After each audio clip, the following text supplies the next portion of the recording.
قاري صاحب دماکه وشوه دلته مفتي صاحب ځای کې مفتي صاحب زخمي دی ځان زر راورسوئ او شګې کلا کې زر او زر رسئ زر کاته خرابه ده ملګرو دا وینئ دا وګوره دماکه وشوله دلته مفتي صاحب ځای ملګرو یو ځل بیا په پیښور کې چې کم دی هغه یو دماکه شوې ده او پکې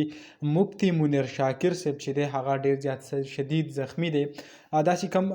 را روان کم اطلاعات چې دي د هغې تر مخه 4 کسان په هغې کې نور هم زخمیان دي خو څه د مرګ څه اطلاعات هغه لا پکې مخې ته نه دي راغلي خو مفتي منیر شاکر صاحب چې کم دی هغه پکې ډیر زیات شدید زخمی دی داسې کم څورونه وو هغو د مرګ خبر یې هم خور کړی و خو زه تاسو ته وایم چې د مرګ په خبر کې څه حقیقت نشته دا وخت چې کم دی هغه 11/22 فورن هغه هسپتال ته رسولی دی او زخمی چې کم دی هغه ډیر زیات دی نو دا وخت چې کم نور اطلاعات راځي هغه هم بیا موږ کوشش کوو تاسو سره شریک کو خو پیل حال چې کم اطلاعات دي د هغو تر مخه 4 کسان چې کم دی په هغې کې زخمیان دي او څه کم ریپورټ څه چې وو د هغه ځای نه چې کم کس لایو راغلی هغه هم موږ تاسو سره په سر کې پلی کړو د هغې کومه وینا چې وه چې څو کسان په هغې زخمی دي او کومه